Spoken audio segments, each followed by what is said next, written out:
environment sustainability in India. How will it be a decade from now? So we can read that what's written over there, but I'll just give you a context of it. Like in last to last coffee forecast, when we were having discussions around sustainable development goals, all the conversations about focused around sustainable development goals, companies focused. Like we picked up a goal and we conceptualized a conversation around that. And the end discussion, or say the outcome of that, was like we are looking at just 9 years from now, and we're looking at there will be no poverty, there will be no hunger, all the problems of the world would be solved, and it's just 9 years left to do that. If this all 17 sustainable development goals are achieved, that means the problems of the world are solved. But does it look like? Is it practical? Let's pick up the environmental sustainability part of that. Start on with the conversation here. Let me call upon stage our panelists. This conversation that we are having today on sustainability, on the issue of climate change, on the issue of making sure that we as corporates need to really facilitate the process of making green and clean as a reality. And I think, before I start asking questions, because there is a change of panels also after all, and I think there were some questions that I had for some of the panelists as of yesterday. This morning there was a bit of a change. But I realized there's no change as far as the questions are concerned, because you have to share what you all are doing in your respective domains. But to put the question into context, when we talk about the 2030 agenda, when we talk about what was discussed in 2015, when sustainable goals came into being, I think it's important for us to understand that there is an urgency of making the sustainable development goals a reality. We've been talking about much to do with, let's take SDG 17. Let's take SDG 17 on partnerships. Still we are grappling with ourselves how to partner. It's all right if you have a partnership with an implementing organization, but equally important is to partner with another corporate. And corporate to corporate partnerships are limited if we do it directly, and I spoke about it. But if we do through an industry body, through an association, it makes good sense. Because then that question mark, that what is your interest, normally does not take place. Hello, I've been talking about this for many years also. Whether it's Global Compact, or whether it is to do with CII or PhD Chambers of Commerce. Today they're having at Le Méridien. I was supposed to be there also. So one thing is that smaller gatherings, you can really make a conversation more impactful. And I have no doubts about it. We've got to talk about things like with Jubilant that we are having conversation. With Tartars, we are having a conversation for Orissa. For somebody else, we've got partners here with Prabha Foundation, and they are doing a great work. What about domestic violence? What about issues, the softer issues? Psychological imperatives are there today, especially during COVID and post-COVID. And we talk about the greater and the larger perspective, what clean fuel and AEW, right? Your organization is Clean Energy Access. Clean Energy Access, there's another called Clean Energy Environment, CEW. Yep, we are from CEW also. So what are you all doing? It's important for us to understand what you are doing as far as the carbon mitigation strategies are concerned. How are we making a difference of reducing our carbon footprints? I'm glad Toyota is doing great work. And I know that you all have come up with a vision of clean energy vision, which I was actually Googling and having a look at. It's very interesting. And I'm happy to say that, I read in the papers that Yaris is not going to be manufactured in India anymore. It's not even 2 years old in India. Abroad, of course, Yaris has been running for many years. So there are changes which are taking place. But I would really encourage some of us sitting over here, when we talk about carbon mitigation, we talk about tree plantation, we talk about great tree plantation. Is it just a tree plantation or nurturing that tree to become a tree and not remain a plant. Deep dive into it. Look into it. Look at yourselves. So when you invest, you've got to invest intelligently. And that's what we are here to talk about, not essentially on COP26 and the fallout thereafter, or the Gutenbergs and others who are creating confusions, but look at yourself. How much are we actually doing when we speak about COP26, post-COP26? At Jindal Stainless, we have taken on some very important actions. I must share with you. I must share with you because there's a lot of investment that is required in our plants to undertake the change processes which are reducing the carbon emissions, the NOxes and the SOxes. There has been a lot of energy, so much that we have saved almost 6,000 tons of CO2 in the last year. 6,500 tons of carbon dioxide emissions. There is the fuel conservation processes that we have undertaken. So when we should be flaring up in the open, obviously you are impacting the environment. Now because of technologies, expensive technologies, which I think Jindal Stainless Limited has invested in, and funding is important from those who have those technologies in the Western world to really share and see how well we can put this in our own systems and to mitigate the problem. We have got the UN representative here, who I'm sure will talk about the UNFCCC projects, who will talk about the CDMs, the Kyoto protocols. Thereafter, what all have we done? And I'm going to ask the question, of course, from my colleague Sumit, because that's of interest. When you talk about Kyoto Protocol, when you talk about CDMs, the carbon development mechanisms, what is the impact that we've made? How many of UNFCCC projects have taken on? What about carbon exchange? These are relevant conversations and social bonds today. So with that, I thought I'll just sort of lead you on to our conversation today and put things into context and throw open the discussion to my panelists.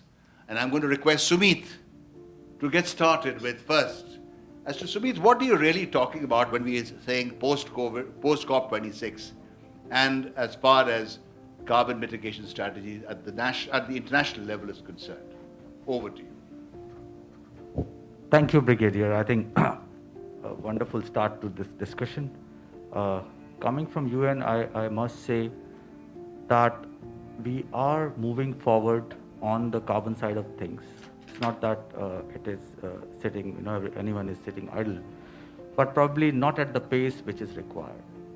The new IPCC assessments are clearly telling us that we are moving towards something which we really don't want. We have already exceeded the temperatures or increased the global temperatures by 1.1 degrees Celsius from the pre-industrial eras. We are about to hit at least 2 degrees Celsius from here, and it could be 3 degrees Celsius if we just keep on moving on this path. There are opportunities there that we can restrict it to 1.5 degrees Celsius, which can reduce the impacts of global warming. And let me not get into the impacts of global warming. We are all aware of it. We are seeing what is happening in Kerala's and Odisha's, and even in Delhi. When you get to 47, 48 degrees Celsius in summers, we know what happens. So now the debate has got to that extent that in the last COP26, India came forward and on a voluntary basis came up with 5, and they called it as Panchamrits. 5 things showing that this is India's ambition or India's contribution to reduce carbon intensity at the global scale. आज विश्व की आबादी का 17% होने के बावजूद जिसकी emissions में रिस्पांसिबिलिटी सिर्फ 5% रही है, उस भारत ने अपना कर्तव्य पूरा करके दिखाने में कोई कसर बाकी नहीं छोड़ी है। आज पूरा विश्व मानता है कि भारत एकमात्र बड़ी अर्थव्यवस्था है जिसने पेरिस कमिटमेंट पर लेटर एंड स्पिरिट में डिलीवर किया है। हम संकल्पबद्ध होकर हर संभव एफर्ट्स कर रहे हैं, परिश्रम कर रहे हैं और परिणाम लाकर दिखा रहे हैं। We talked about how our share in renewables is going to go up. We talked about how our emission intensity is going to reduce without impacting, of course, the economic growth, and that's a very important part. We also talked about how the overall carbon emissions are going to be reduced in the country. And most importantly, India made this announcement that by 2070, India will become carbon neutral. Now there were several discussions around it. People said 2070 is late. A lot of people have already are doing it in 2050, and we could have been a little more ambitious. But again, I would say a start has been made. If you talk about what India promised in NDCs in the Paris Agreement in 2015, we have almost achieved those promises which we were expected to be achieving in 2030. We have already achieved them, almost achieved them now. That means India is moving on a good trajectory of things. And I'm sure as we move forward, the promises which we are making will become more and more ambitious and will contribute more towards this planetary issue which we all are facing. You said we've been able to really achieve our objectives before 2030, India. Per capita, yes. But when you talk about the volumes, we are still the second largest country in the world as far as our carbon dioxide emissions are concerned. And I think we have to go beyond just looking at what the international scene is. We've got to look at internally. That's my take. So, Vivek, you all are doing a lot of work trying to mitigate the problems, even in the agri space, for example. And in the agri space, after all, it is a very big emitter of methane, very big emitter of carbon dioxide also. That's huge. You've been doing some work around it, so can you share some thoughts also? That's part of the mitigation. Thank you, sir. I think in the next 10 years, so we have already heard that India has taken a very big target, and while we are ahead of whatever target we had taken, but again we have taken up a promising target, and I think certainly we will achieve that. But it's not the responsibility of the government, but it's the responsibility of everybody. So as Mr. Williams was in fact speaking, that this is a big country, a big population, so everybody has to contribute into this. So same way, I think among this entire citizens, the corporate is the biggest body, biggest citizen, you can say. So it's a responsibility of corporate also to work upon this and take action.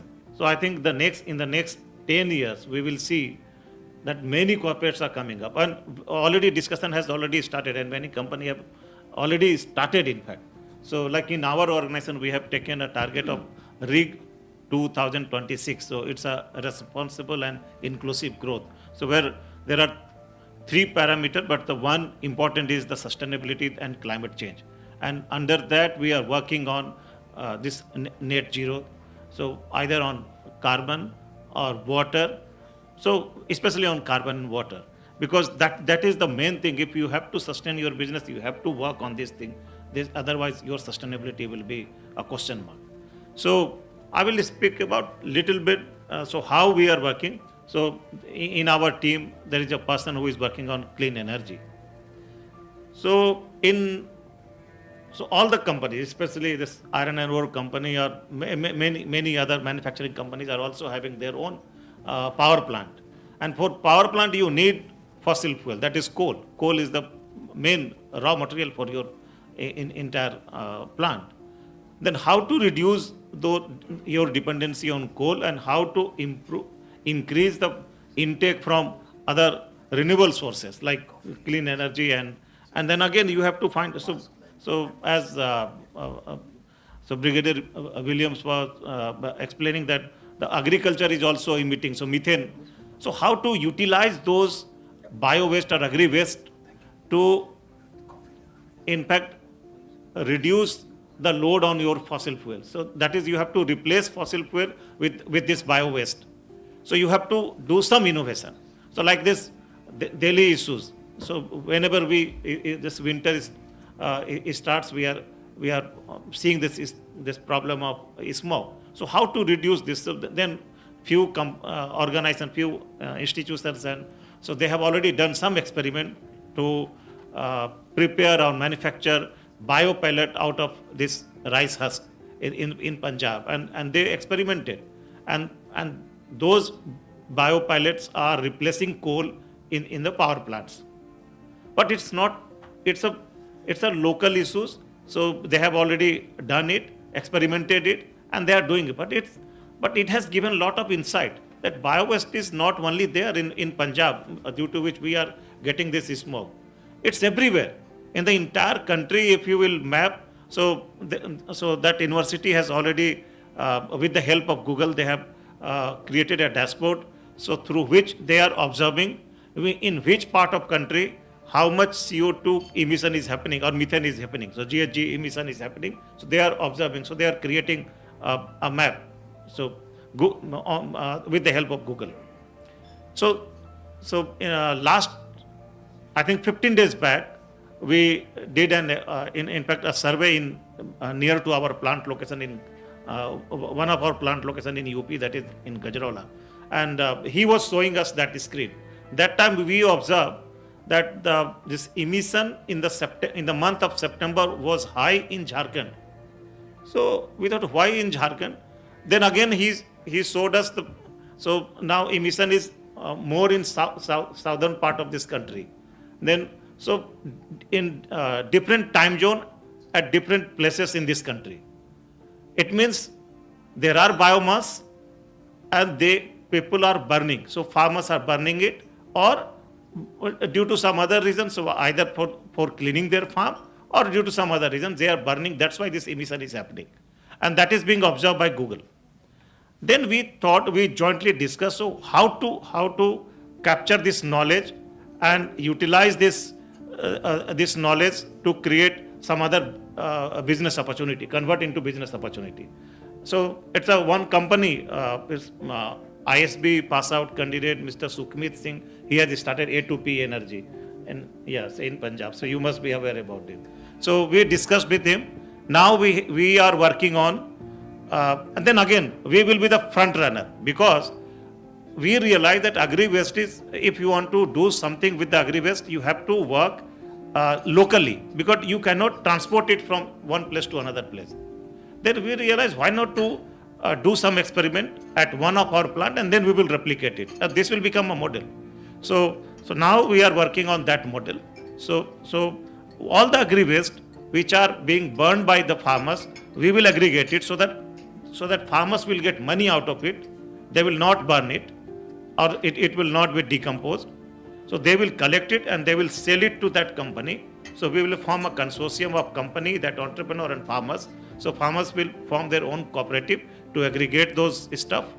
The entrepreneur will set up the plant, and we will be the partner to buy, that the market is there. So we will buy those biopellet from briquettes from them. So it's an ecosystem you have to build. So that is the partnership which so every time Mr. Williams is in fact talking, so that is the partnership. So you have to build partnership with farmers group, with that entrepreneur who is bringing technology and entrepreneurship, and again your organization, because you are having market for that. And then you see the result.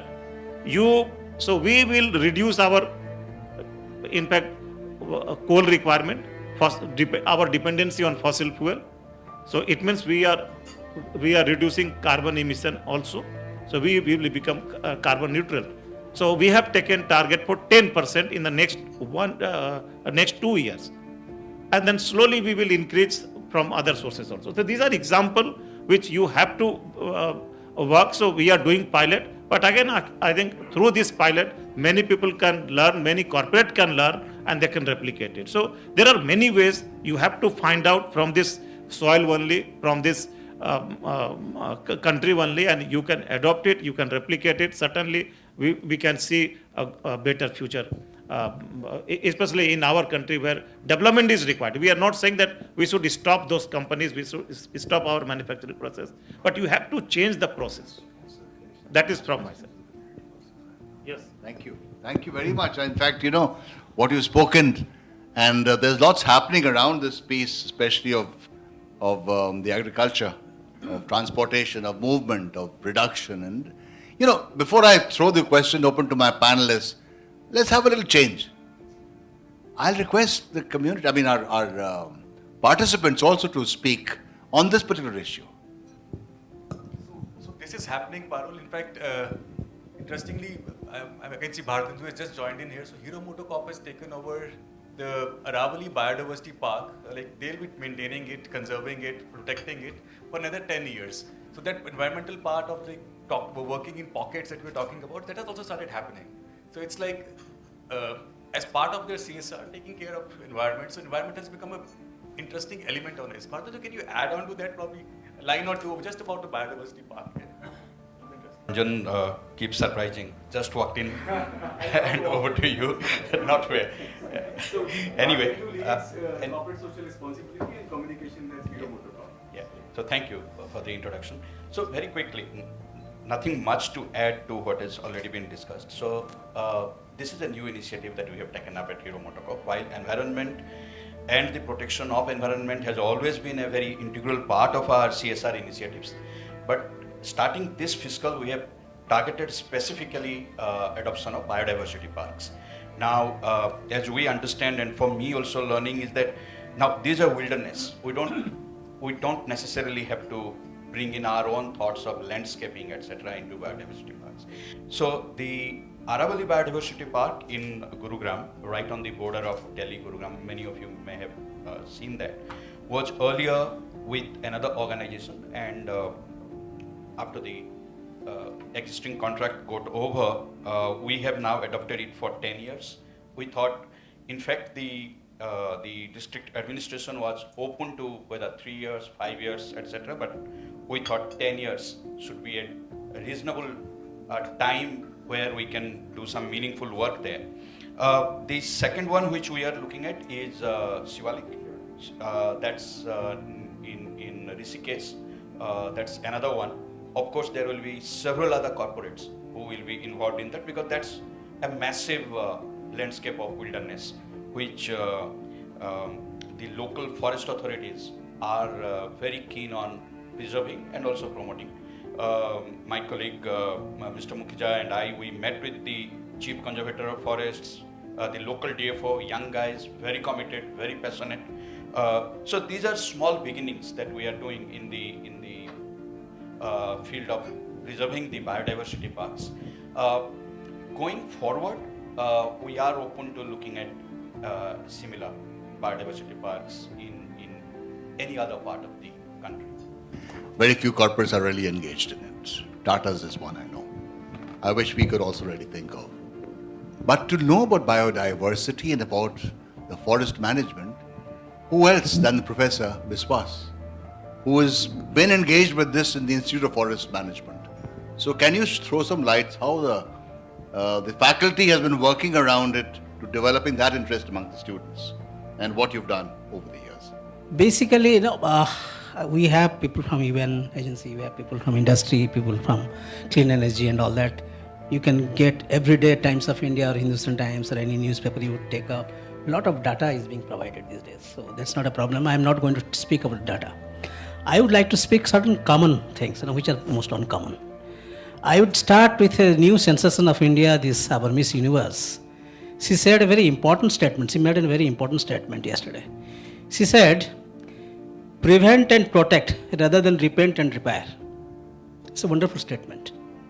Honestly, my heart breaks to see how nature is going through a lot of problems, and it's all due to our irresponsible behavior. And I totally feel that this is the time to take actions and talk less, because our each action could either kill or save nature. Prevent and protect is better than repent and repair, and this is what I'm trying to convince you guys today. Thank you. It's a wonderful statement because time has come. You know, we have been grappling with this issue of the sustainability for a very long time. And Indian Institute of Forest Management, where I spent substantive part of my life, almost 30 years, 3 decades in that institute as a faculty, we have groomed young manpower who are almost in every conceivable body in the world. All UN agencies, whether it is UNDP, UNEP, IUCN, UNICEF, UNFPA, or it is the World Bank or ADB, where everywhere my students are working relentlessly to create an impact, whether it is WRI, whether it is TERI, whether it is WWF, everywhere we have been able, because it's very important to catch them young. It's very important to sensitize the young mind. What is this environment and what is so important? And here sometimes I am reminded of a person whom almost we have forgotten, somebody called Mohandas Karamchand Gandhi. No, not these Gandhis, don't confuse with the current Gandhis. Mohandas Karamchand Gandhi, long time back, he talked about trusteeship, empowering communities, 600,000 villages where actually the India lives in. And that is where actually the real challenge. You know, we are talking about 3 P's as Brigadier Williams spoke in the morning, or we all know people, planet, profit. I think most important component is people. See, unless until people are able to take decision, it is not people's participation, it is only a lip service to people's participation concept. What is important is that community must be empowered. And this context, I must quote a tribal chief. A wonderful quote, and it's very close to my heart. He said, when every tree has been cut down, when every river has been poisoned, and when the last fish has been caught for consumption, you will find that money cannot be eaten. Because you require resources. You require physical resources, you require natural resources. You require land, water, forest to be preserved, conserved, and biodiversity has to be maintained. I was amazed that recently I was in Kaziranga about 2 weeks back. The way they are maintaining their biodiversity park, and all managed by the local community, no forest department official, nobody else. That is the power to the community. They will explain, now this is the species, this is what is happening and all that. So I was amazed at this kind of local, and in fact, a lot of these people, tribals. Now I grew in a place called in Sundargarh in Odisha, small town. Among the tribals, one of the beautiful forest area. My wife also hails from Koraput, which is again a beautiful forest area and tribals. We saw it, what kind of knowledge they have. They may not have the formal education as such as we have. They may not have a degree from IIT or IIM or something like that, which we are producing now in n numbers. But the amount of native wisdom they have about the environmental conditions is superb. I think that is indigenous knowledge we have not been able to tap. That indigenous knowledge we have not been able to conserve. That indigenous knowledge system has been ignored, unfortunately. That is where the real challenge is there. Therefore, see, I have been teaching corporate social responsibility, I have been teaching social entrepreneurship, I have been teaching business, government and society, all kind of things. We are bringing up new generation of the youngsters. But what is important is that sensitization to the community needs and sensitization to community empowerment. In fact, we developed what is called People's Biodiversity Register. They know what are the local species. You and I do not know much about. We talk about plantations, one species. They talk about biodiversity, different kind of plantations. So it's so critical for survival of forest. And tree, unlike agriculture, is not a one-year crop rotation. It takes long time to mature, and it takes a lot of time to. We have endless in a name. Development has to take place, but also same time conservation and protection, plantation has to be there. And yesterday only I was reading a newspaper article. A lot of road for constructing road, so many hectares of plantation have been destroyed, but plantation has not been done. Why? This is a big question mark. I think we should be very, very careful about implementing our regulations. Now we are very poor at executing our regulations and acts. You are armed with a lot of legislations, but we are not able to execute it properly, and that is why. And this community, if given a chance, say for example, now we are talking about in marketing, green marketing, we are talking about a green supply chain, we are talking about sustainable finance. These are important. We have to understand, a lot of companies have adopted IKEA, Nestle, a lot of companies have adopted, how in their supply chain they have brought in changes to empower the community. Even in a village in Monga in Punjab, Nestle could bring in certain kinds of changes because they are agriculture-based farmers. So it's very, very important to look at those critical elements as industry. I have been part of about 3 days back, I was part of what is called United Nations Principles of Responsible Management Education. We are talking about responsible management education. We are not talking about only core marketing, finance, and all that. Also, we are talking about social science and liberal arts. It's important to have a manager to have that kind of ingredients in him or her. That is very, very important. So it is important that this kind of movement, and what is the role of academia? No? See, my students have worked in TERI, as I said. My students have worked in WFA. Academia can make a lot of change. They are the people who can, in fact, I sensitize my faculty to take research on sustainability issues, on environmental issues, and other kind of things. They are doing it. IFM, of course, they did, but I could do it in IMT Ghaziabad. I could do it as a director of the IFM at Chennai, Institute of Financial Management. I could do it as Lal Bahadur Shastri Institute of Management Director. I could do as a vice chancellor of the Nigeria, because it's important to spread this among the faculty who can take up research. Number 2, most important, we in the management classes use mostly Western cases from the Western countries. Why can't we have Indian cases? We have enormous amount of good work going on around this country, but unfortunately they are not being systematically documented and cases are not being prepared, Indian cases. Those cases, Indian faculty can do that, and they can be wonderful. That kind of sensitization to students of this country will be very, very useful. Third, publish. Now we call in academia publish or perish. If you don't publish, you are not known. So, and also the kind of good work people are doing, whether it's clean energy, whether Jubilant, whether Jindal, or whatever it is, research has to be disseminated. Faculty can again contribute with their own knowledge. They bring in theory of change and other kind of things. They can contribute and publish in international journals. People should take note what India is doing. We are very happy India bashing. We are very happy every day criticizing what we are wrong. We are not looking at what are the positive contributions we are doing. That is important, and that is where you have to bring in the community, and of course academia can play a very, very crucial role. And only the day before yesterday in PRME, Principles of Responsible Management Education, we said that there are a group of institutions. We are in the business of trying to develop and publish research articles on these issues, because sustainability is important. Environmental issues, and in fact, I'll say, we used to say when I was faculty at IIFM, forest is the master controller. Trees are so important, so crucial for water conservation, soil conservation, everything. If you look at biodiversity, you look at wildlife, forest is critical element. So if we can do something good for this, I think nature conservation, I think sustainability will be taken care of. All this carbon emission, whatever talking about, I am not going to these technical details. There are a lot of technically qualified people are sitting here. They can tell you all data they can supply. But what is important is that we must, everybody, right from the school. I was very happy that environmental education was introduced, but it was never given that kind of importance, which it should have got.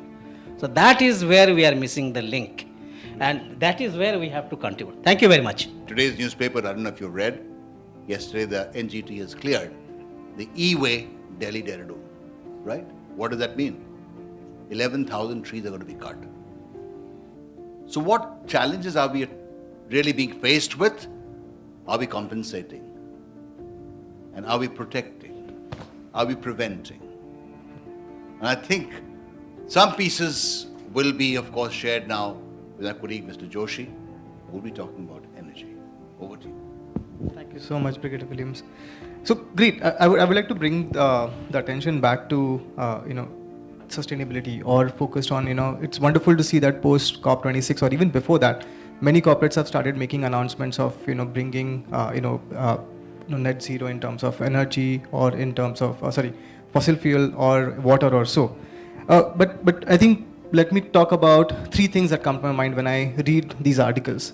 And sorry to say, but I'm probably will be the devil's advocate on this particular panel. No doubt, wonderful work being done by most of the corporates under CSR, under sustainability.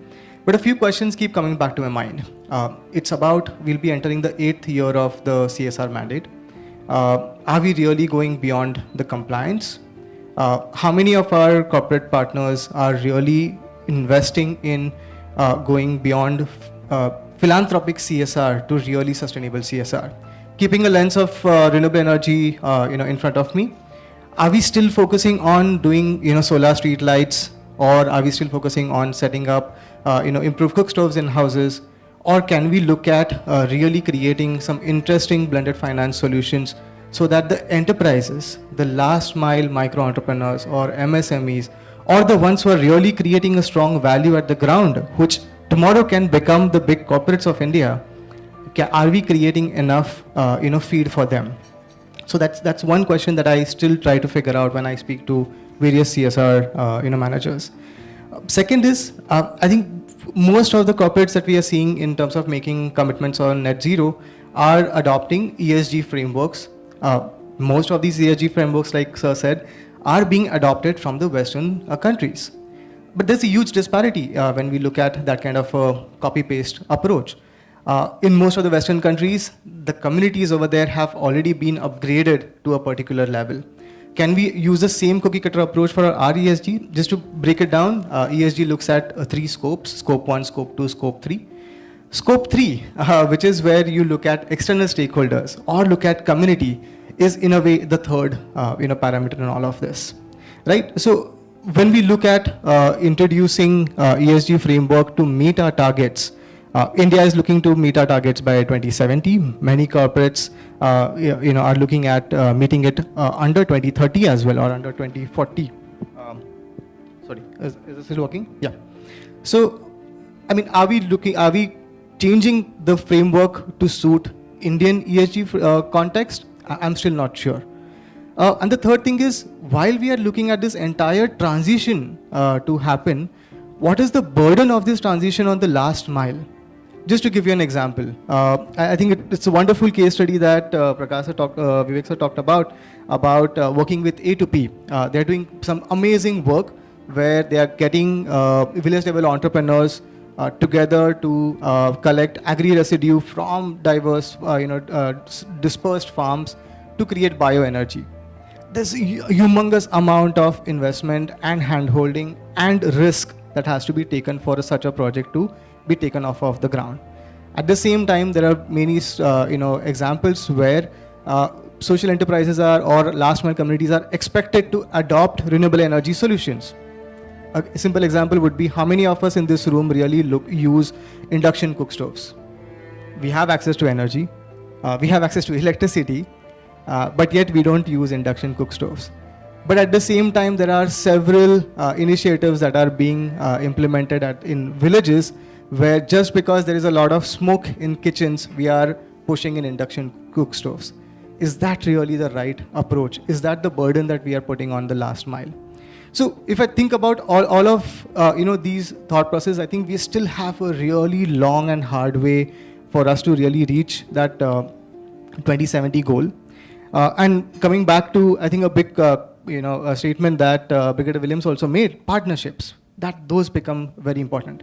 At Clean, being an industry body representing about 200 odd social enterprises which work in off-grid energy, we are trying to do exactly that. Currently, for example, we are trying to create a blended finance pool, a first loss guarantee fund, or an end user financing fund, so that it's not just you and me who have to take that fund, but a rural farmer who can adopt a waste to energy plant for their own house and for commercial activity should be able to afford it. Second is, we're trying to develop technologies which we call Jugaad typically. Let me give an example of Jugaad. A blacksmith blower. I'm sure all of us know what a blacksmith blower looks like in rural setting. A typically blacksmith blower does not require a light bulb. Kyun chahiye? You don't need it because his work is completely on heat. Because of that, they don't really see the need for electricity, and hence they don't even take electricity connection when the government is giving it. But a simple jugaad of fixing a small fan, the fan that gets set up in our home computers, can be used to run the blower so that the drudgery of that particular blacksmith family reduces. The burning of coal or biomass is much better, but all of this costs money. So how can we create that kind of an ecosystem, make them entrepreneurs in overall? So I think there is a lot of work that we need to do when we look at renewable energy or clean energy. And to some extent, I am sort of narrowing down our focus from the gigawatts to really the small household level, farmer level, or micro entrepreneur level, engagements. Being a little cynical over here, we are still not seeing a lot of corporates enter this kind of, and a partnership or engagement or work. Typically, if I have to think about it, I think there was a report that was published recently about this year's CSR trends. Renewable energy doesn't feature much, probably not even 6% of the total CSR funds that go over there. But that's not true, because there is some amount of work that is already happening, but it is happening only on a case-to-case basis. For example, a large construction company is employing solar pumps because they are looking at integrated community development, and farmers do require sustainable water consumption or access to that kind of energy. But when will we really see each and every CSR program which takes note of renewable energy as their key component of impact? I think that's a big question that I would love to see some answers on. When we were working on a jury, we thought a lot of people are doing a lot of good work. But as Mr. Joshi said, it's not enough. A lot more needs to be done. Even in the academic institutions, we are working very much on these issues. And at BIMTech, at least, I'm proud to say, we have done a lot. Right from solar energy to working with the students and all, a lot of things are happening. And a lot of good things are happening. As Vivekji also said, we work with him and we have seen his work. The way he is going about a lot of things in his company. So a lot of companies are also doing it. Where the disconnect I feel personally is involving everybody. We are still not two things. One thing is media is not so sensitive. They like sensationalization. Just like last time we said that the CSR funds have gone down by 46%. Which is not true actually. You are just taking 1,146 companies only and making a statement. That's where I think we need to work together, where you don't sensationalize the things which are not there actually. And second thing is involving everybody. I think somewhere we need to take up with the people, as a group, all the stakeholders to work together. Thanks a lot. Thank you very much, actually. So to wrap up the session, because I know that I've got at 12:11, I've got 3 minutes more before I throw open for question and answers as per the format that you've given. And because it's very particular on time. So I'll give 1 minute to my panelists again to wrap up the one key thought that you've got. So as Professor Biswas was telling, that we need to work on those pilots which has been done and publish it so that many people can get benefit of this. So I am offering from my side, so whatever little bit we are doing, if we can partner and you can send some of your students to do some research on this product, this particular project, so it will be beneficial for the entire country. Great. Thank you. Thank you. I must say that there is no reason that businesses remain unsustainable. There are all the reasons that they should become sustainable. It is making more and more business sense with every day passing. If you see the impacts on the longer term, of course, it makes much more sense to, it is an existential question which is bringing up the issue on the table, that whether you will remain in the business or not in this, changing world. It is also important because cleaner has become cheaper these days. The way the costs of renewables have come down, the way, all the other technologies which have come at par with the traditional technologies, it has become much cheaper to remain sustainable in this world. And I think the last thing, this world is opening up, the new opportunities are coming up, the way recycling businesses are developing, the way cleaner technologies are developing, the way air pollution control equipments and water pollution control equipment industry is opening up. There are a whole lot of opportunities in which businesses can invest and earn profits. I only want to make one statement. This is the perfect time to forge an alliance amongst NGO and civil societies, government, industries, everybody. I mean, this is the age of, there was a time when NGOs were looked at suspicion by the government or the industries. Or the NGOs are looking at suspicion. I mean, this is a time we have, each one of them has its own strength. So that strength has to be capitalized and used. And this is a perfect time to have these kind of alliances and work together. Thank you. Thank you. Over to you. Thank you so much, sir. No, I think I'll re-emphasize what I said earlier, is that make clean energy a denominator for each and every project that you do, whether it is your corporate's project, whether it is your NGO's project, whether it is your individual project. Make sure that there is clean energy, a denominator, which will create a long-term impact for what you do. Thanks. Thank you very much. I think the panel has been absolutely brilliant, and I thank each one of you for coming up with such thoughts, and also from the audience. But this was one way kind of a thrust that we gave. Now it is a question of question and answers. I don't have a question, just an observation to what Professor Biswas said and Mr. Joshi mentioned.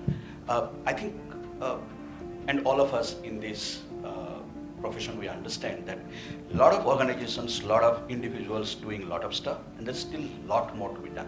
There is no disagreement on that. I think eventually what it will require is possibly a change of mindset, right at the leadership level. And that will drive the change in culture for people to become committed to work towards sustainability, towards improving the planet for the future generations. And it will also require a buy-in from youngsters like this, because eventually they are going to inherit the world from us. Professor Biswas mentioned about the involvement of the locals, the communities, the tribals. You mentioned about being from Sundargarh, your wife from Koraput, etc. And I grew up on the foothills of the Simlipal National Park in Mayurbhanj. So I have in my own eyes seen the tribal families, the societies, etc. While talking about bringing them in, making it more inclusive, I think it possibly may not be just enough that we are involving them. They are far more evolved. I don't have to say that. You have done research in that. They are far more evolved in preserving their own environment, which is how those tribal societies have survived despite against all odds for so many years. So maybe there is a case for us to also learn from them, not just make them inclusive, but take learnings from them. Just a buy-in from them will not be enough. And just one final point, I think when I mentioned about the commitment to come from the leadership, I'll give you a very small example, can't resist it. Many years back when these things were not being talked about so much in the public domain or by corporates, at Hero MotoCorp we went ahead and banned single-use plastic. Now we can imagine for a manufacturing company of our size, what a huge task it was. Voluntarily on our own, but it flew from the chairman right at the top that we will not tolerate any single-use plastic. It was difficult, but we did it, and it's been many years since that all single-use plastic has been banned. So when it flows from the top, then you have a natural buy-in from the people down the line. So with that, I think we will conclude and we'll carry on with the conversation in the next session. Over to you, Ranjan. Thank you very much, panelists. In fact,